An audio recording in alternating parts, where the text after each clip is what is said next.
What's up, Michigan State fans? It's Jake Kotzeny here back for another episode of the Michigan State Spartans Insider Podcast. It's another podcast for Tuesday, April 14th, 2026. Talking some more hoops with you guys today. Again, still waiting to see more portal news for Michigan State. Obviously, you're still looking for just that one center to kind of wrap up the roster building. Uh, Again, that would take you to 15 players on the roster next season. And I guess the thing when you stand out and you take a look back at, again, we don't know who it's going to be. Aiden Sherrell got predicted on Monday night to go to Indiana. We'll see if that ends up materializing. I know they're trying to get Sherrell to, obviously, there's been multiple reports that Sherrell's trying to get to East Lansing. Like it makes too much sense to not at least try to get him to East Lansing. But again, Indiana seems to be the favorite at this very moment. But there are other options at the moment right now. There was another report on Monday that Cincinnati center Mustafa Jam, honorable mention all Big 12 guy, was another really good rim protector, would be a really not actually ranked above Sherrell on Anthony's rankings, third instead of fourth in centers. The MSU has been in contact with him. He's considering them. I think he was like there's doing a meeting with St. John's or something. So he's kind of hovering around there. I don't know how much you're actually going for him though. Samit Yagatolu from SMU. He's also a little bit in the discussion. And then there's Anton Bonk from Charlotte. But like no matter who you get, it's probably going to be someone who is going to play.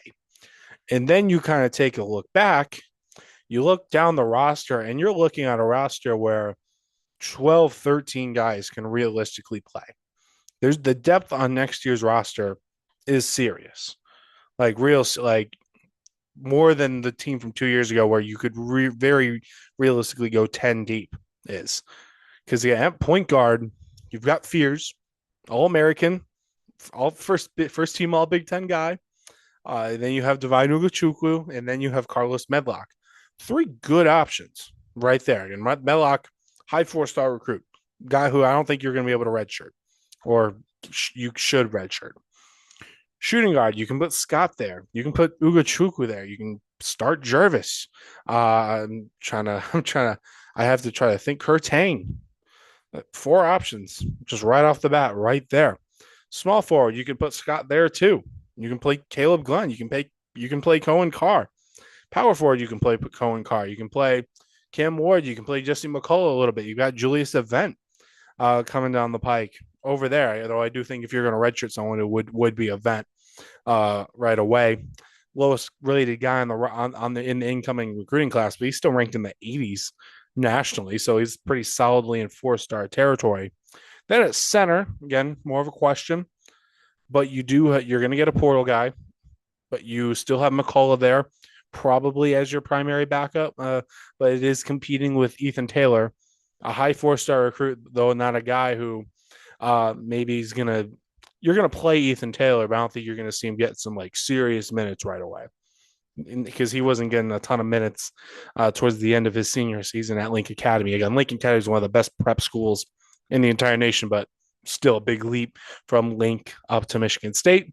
But again, right there, you're looking at 12, 13 guys. Like every scholarship player on the roster is someone who can realistically play and like realistically get minutes. And the thing is, there's going to be a guy or two who is going to get left out.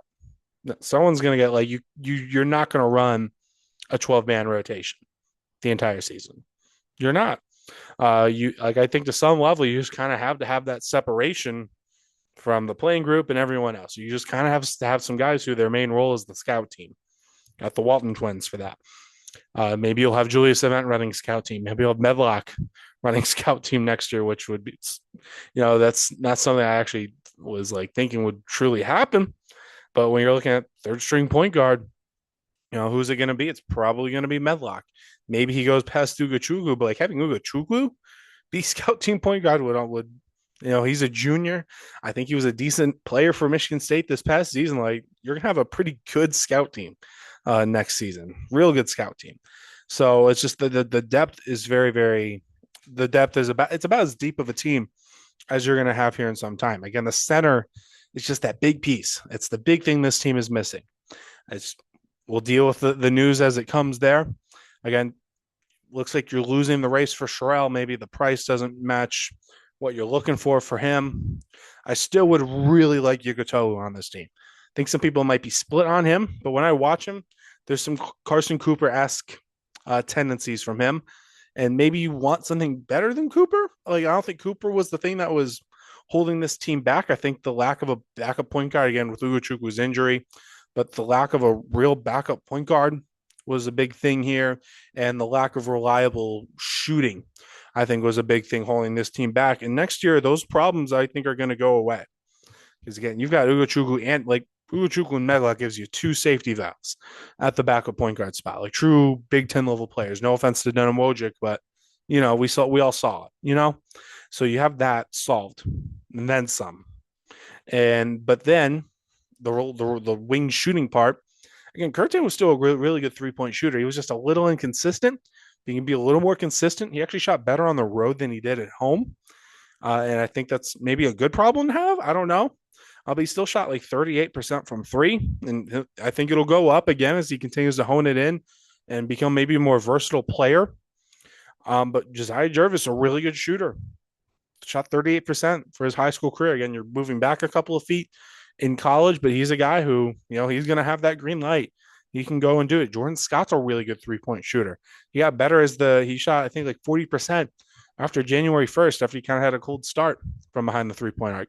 Cohen Carr's working on it. Will it be that good? I don't know, but we'll have to wait and see. Medlock is a very good 3-point shooter. Like, I think you have more shooting in next year's roster. And again, the 3-point shooting this past year was fine. Just, again, wasn't consistent enough. But still, MSU got to the Elite Eight the year before that with one of the worst 3-point shooting teams in high major basketball. They won the Big Ten.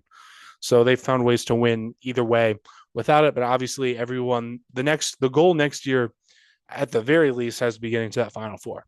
It's a lofty goal. I don't know if there's odds on it out there. Then I don't like to get into betting stuff, but it's going to be plus odds because it's the Final Four. It's very, very early. You don't know how things are going to go. But anything short of that, it's in Detroit. The way the roster is built right now, it's not often at this time in college basketball where you kind of have a roster like this pre-built before you even talk about the transfer portal. It feels like it has to kind of be the year. Again, everyone knows there's only so many opportunities to really do it with Izzo before he, hangs up the whistle. So got to go get that center. But the depth is one of the things that really makes me like this team because everyone in that 12, 13 man potential rotation, again, we'll deal with who might be left out in the cold a little bit later on.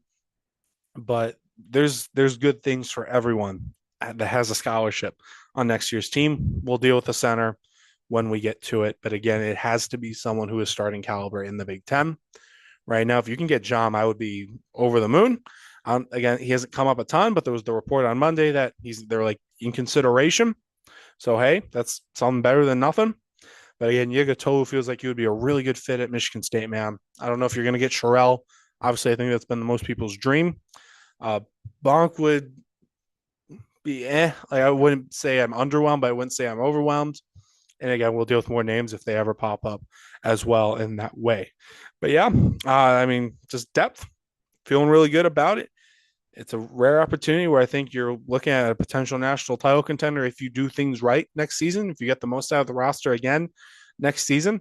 Michigan State has done better than their preseason expectations the last 2 years, but they are going to be high next year. You're going to be probably a top 10, top 5 preseason poll type of team. Can you live up to that hype? Because there was that team, it was a 23, 24. I think it'd have to be where they lose to James Madison in the season opener. They're ranked 4th, I believe, in the preseason bowl. You can't have that happen. You cannot have that happen. I don't think it's the same way. I don't think it's the same type of team. Obviously, hindsight is 2020, though. So we'll have to wait and see. But yeah, that is all for today. There'll be plenty of written content coming your way at SpartanNation.com or Michigan State Spartans on SI. All the coverage on the transfer portal. Hockey portal is open now. There was some news coming out for that. You can find that over there. There'll be more podcasting content your way coming right here, wherever you are watching or listening to this. But signing off once again, I'm Jacob Katzanika. I'll see you guys around.